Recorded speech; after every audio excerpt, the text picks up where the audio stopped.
Alright, this is Gottlieb's 1977 Jungle Princess pinball machine. Had someone renting it for me, so I gotta go pack it up real quick and send it off to them.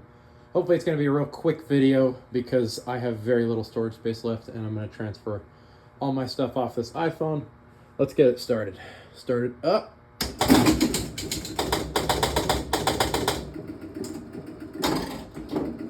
That's what your start sequence looks like. Add another coin, add a second player.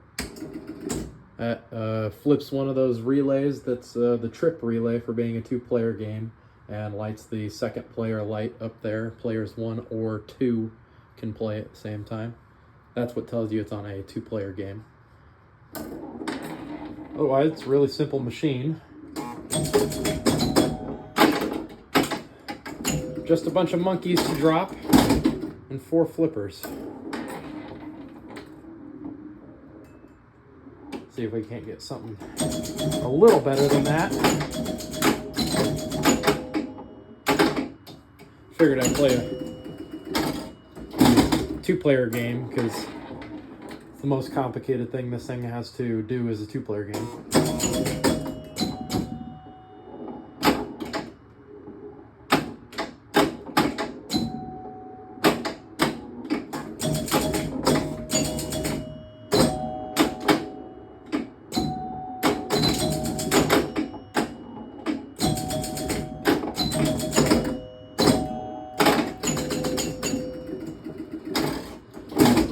I'd also uploaded a video recently of fixing my Gottlieb Pioneer machine. This is a very similar game to Pioneer, as a matter of fact. The only thing different is the kick-out holes are on the sides instead of the middle, and 2 extra flippers instead of just 2 extra in lanes.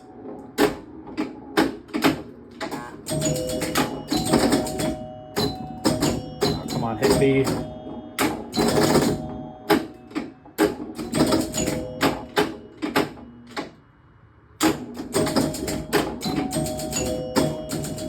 Get B, come on. Darn.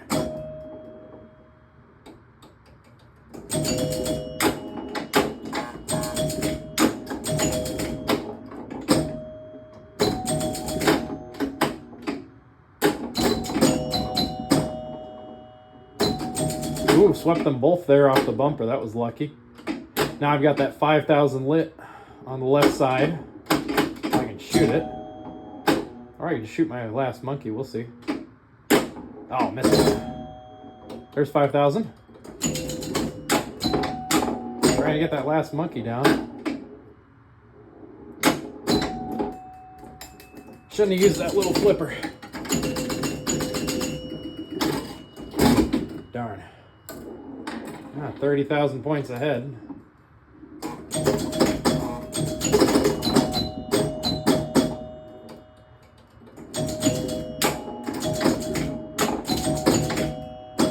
Got the blue bumper lit because I've got B collected. Darn. Ball 4, player 1. Still recording, that's good.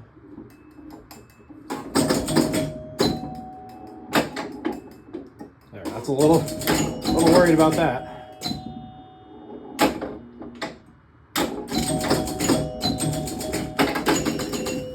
Pretty easy to trap it on these flippers without the slingshot.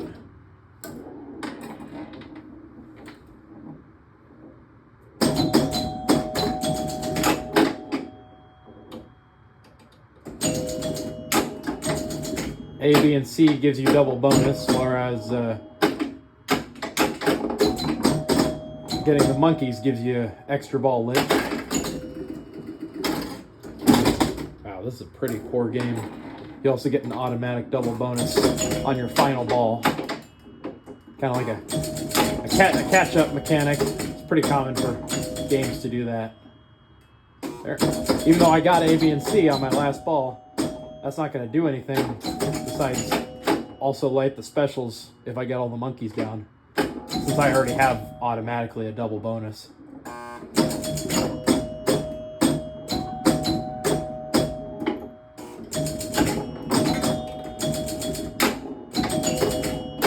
kickout holes up top are really nice too, if I can ever actually get in them.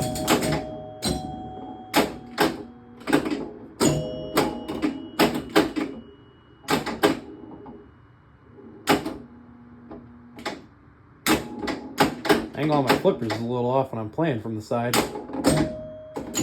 There it is. 2 monkeys left. Oh, come on.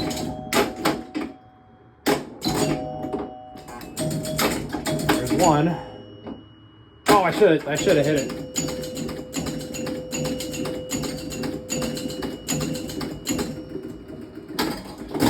Didn't cross over into 100,000. That's unfortunate. Got close. Gonna hit nothing on this ball.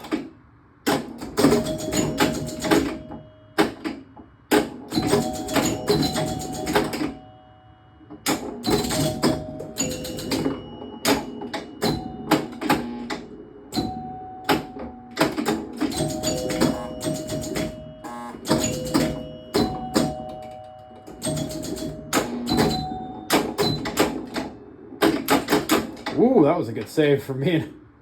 So far off to the side here. Oh, come on.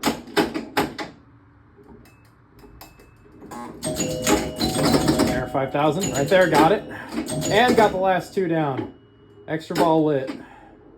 On 1 kicker lane, or 1 out hole and 1, 1 out lane and 1 kick out hole. Oh, that would have been it. Darn. Yeah, they're really hard to shoot for because they got all that space to move around behind them. If I can manage to get B, I'll get the specials lit as well. Extra ball on the way out. I might catch up. 10,000 behind. That's the great thing about getting extra ball on ball 5 as well. You get another automatic double bonus. All that cares about is you being on your last ball.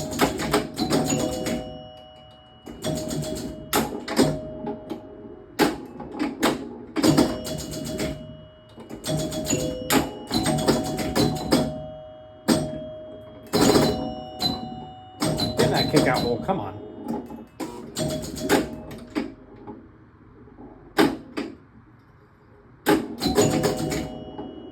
That's not good. Hey, passed him. 95,050 to 110,000 and 490. So yeah, that was a pretty alright game. Let me take my my stool off of my Olympics back box because we don't have a tripod out here. And let's open up the machine and show you all the inside of it.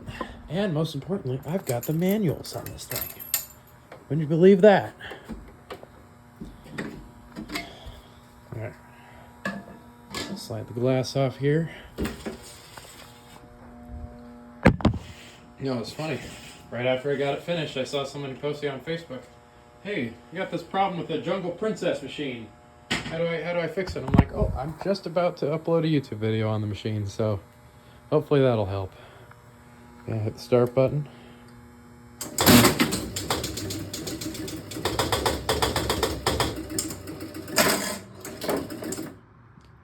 Yeah, it means pretty, very, very simple game.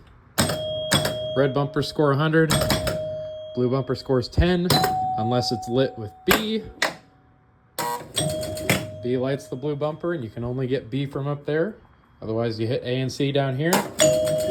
Number or letters and targets score you a 500 and add bonus. But since this is an electromechanical game, if you drop 2 targets at the same time, you're only going to get 1 bonus added because it can't calculate that much at once. So if you drop single targets, you get a bonus, but you also get 1 bonus if you drop 2 at the same time. You can notice when the motor's spinning, the bumpers will also turn off. It's because it's busy calculating something. So, extra flippers, get all the monkeys down. Right side monkeys light the lane for 5,000. Left side monkeys light the left lane for 5,000.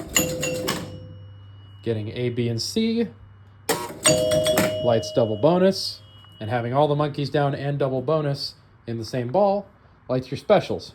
Now, it took me a while to figure out what caused it, because I figured it was off the darn switch on the match unit, because I'm like, oh, I'm getting all these points, and they're not alternating, and they're only sometimes alternating. No, it's the blue bumper.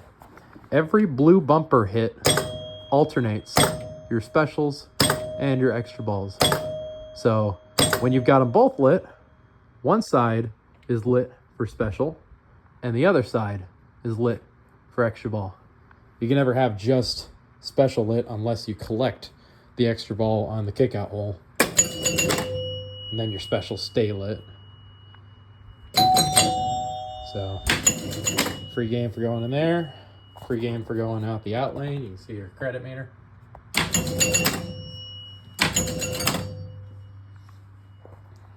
And the bonus also maxes out at 15,000. It's not very intuitive, but once you collect enough bonuses, 10 plus 2, 12,000, it doesn't count higher than this. You can keep getting 500s, but it physically does not count higher than 15,000. That's where the unit stops. So your max bonus is 30,000, a 15 times 2. So right now I should be ending at 71,000 if it counts up properly.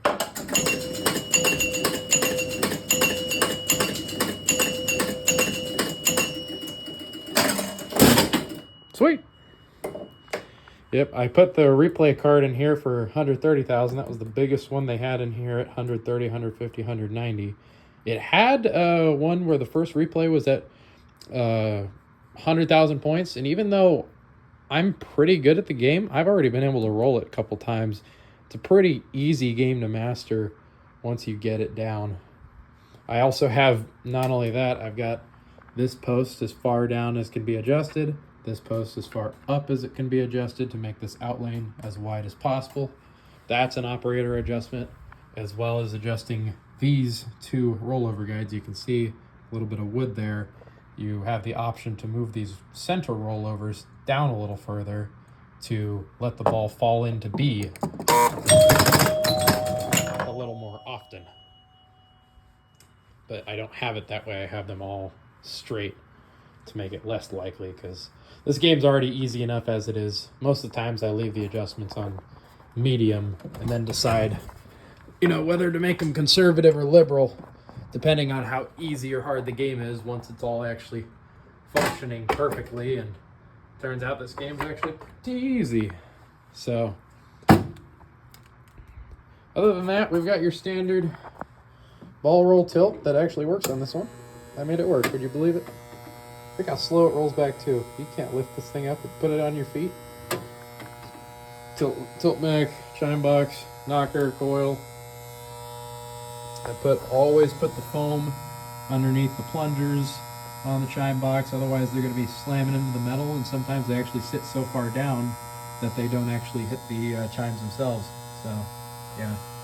And one of the screws was broken off, so I put a new screw in there, a nylon nut, and a little post rubber. Kind of secure that on there. That loud buzzing you hear is none other than the game over relay going. And it is pretty much always on. If this game is on game over or tilt or anything, this thing is buzzing. And it's ridiculous. So, yeah, the other one, my first ball relay, completely fried all the way through and started smoking when I first got this thing fixed, even though I had already adjusted everything properly. So, had to replace that relay. You'll notice I replaced it with not its spec relay, or replaced it with whatever that blue one is. Basically, it's the same relay that was right here. 2 coins, 3 plays relay. And I just cut all the wires off that go to it and tied them together. That relay, I already knew before fixing it wasn't going to do anything, so I cut it off, because all that would do is, sometimes these games were operated at 50 cents, will give you 3 plays. So that relay was just a single armature switch that would, the first coin in would pull that down, and then the second coin in would make that switch, pull it down again. that relay is the same kind of ohmage as this one and the game over relay that are meant to be on the entire time. It's about 22 ohms, 23-ish. And I mean, I suppose you could also maybe use the coin lockout coil, but I always unclip that as well, so it's not always on frying or whatever. But essentially, because they weren't exactly sure, oh, there's going to be someone putting a coin in. What if the coin gets stuck on the coin switch and has that relay on forever? Well, we'll need to make it so that that relay doesn't fry if it's on forever. That's why I use that relay on the first ball relay, because first ball and game over and what is it, tilt hold? Yeah, tilt hold and yeah, first ball, game over, and tilt hold all stay on. And this is a really kind of cruddy vintage too. You'll see, I'll push the start button.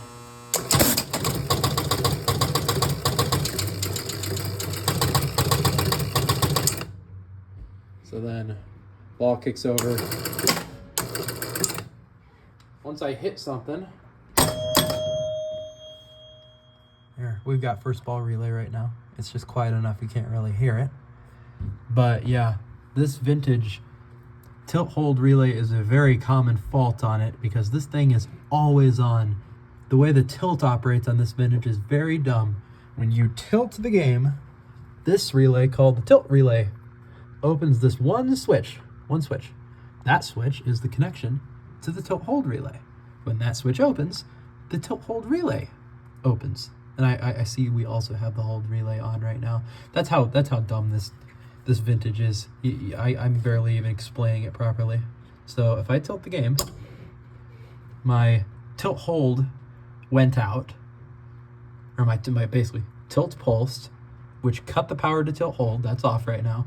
The hold relay is still on. Hold relay is still on. Once I drop in the out hold, tilt hold fire is back on. Hold relay continues to stay on. I think I can just break it open. Yeah, that did something with the. Otherwise, you've got second player relay, last ball. I'll just turn the phone this way so you can see it easier.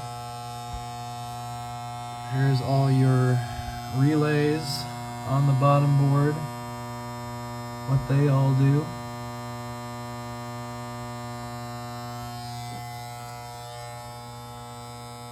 Motor. I do not have the motor sheet, unfortunately. Got the bonus unit with these switches that open on it on the 0 position. You want to see those switches? And on the 0 position, the unit is positioned right here, where the single peg sits right before its first contact. The single peg is not on a contact yet on its 0 position. Otherwise, very simple drop targets where you don't want to have these switches adjusted too close. These switches on the back that go down when the drop target goes down, it slides past this switch and opens it back up to score your 500 points and add bonus. That quick motion of flicking the switch, you don't want to have those completely against that metal blade right there. You want to give it a little bit of leeway, because otherwise the drop target's not going to go all the way down, and if it gets stuck going halfway down, you're constantly adding bonus. You got switches on the other side that make when the drop target's fully down, and once all the drop targets are fully down, this middle thing actuates and does your double bonus, or sorry, extra ball, lights your extra ball. So you got A, B, sequence, C, double bonus, and extra ball relay. Otherwise here you've got your blue pop bumper, red pop bumper, and alternating relays. That alternating relay also can always be on, but like I said, the only thing that alternates on this game is the specials and extra ball when you have them lit. It's also nice to put a flasher right there in the volcano when it's on game over, because that one only trips on game over. Open the back box quick. You can see inside there. Oh, and I've got the schematic here with me before my phone goes out, because it's been it's full of Apple being stupid. I'll show you the schematic, but don't tell Big Daddy Gottlieb. I think he might disapprove of what I'm about to show you. Gottlieb can go suck my dick. Okay, focus in, focus. You got your lamps. Lamp side. Relays. Sequence bank. Other coils. General motor shit you don't need. And this should almost be the exact same schematic if you have a Jungle Queen. Only thing I see even being remotely different is, of course, your ball and play, or your player unit. I will say, out of all the things Gottlieb did wrong, which they did a lot wrong, I will say, I don't mind their player unit design. I think it's pretty, not economical, but ergonomical. I don't know what the word is. It's better than having a separate player unit and a ball count unit, or a coin unit and a ball count unit. I don't like that as much. I like just dealing with one stepper and taking it apart and putting it back together. I don't mind all those switches on there. It's very nice. So yeah, when you're at your start position on this stepper, it is single peg to this orange wire with white trace. Goes right there. I mean, it goes right there, but you get it. Player unit steps up, all your switches do their funny business. Units are all generic units. You've got your 0 to 90 relay that always needs a wonderful amount of adjusting with the switch on it that alternates the extra ball and special lights. One of them alternates, I'm sure, the light contacts, and the other one alternates the power to the alternating relay, or you know what I mean. Otherwise, you got your replay, step up, relay, 10,000s, or tens, hundreds, thousands, and thousands. And then your 2 lights as well. These could be fried as well, your J1s and J2s that are always on for your 10,000 lights.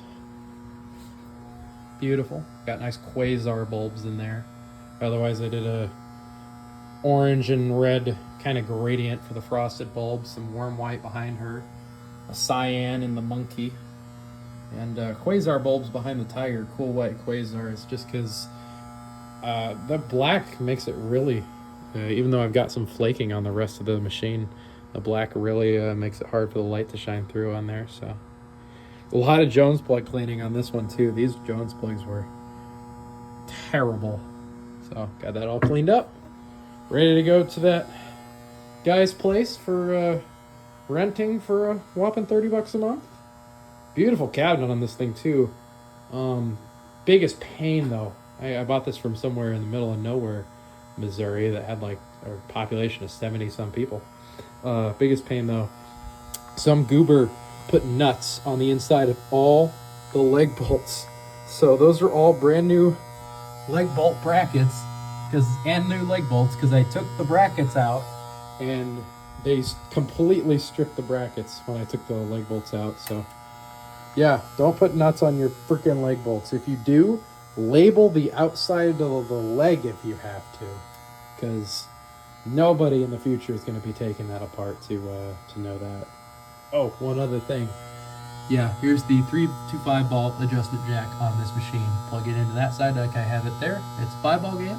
Plug it in on the other side. It's a 3-ball game. So if your game's 3 balls, that's why. Anyways, hope you have a good rest of your day or start of your day. This was Gottlieb's Jungle Princess. Thanks for tuning in.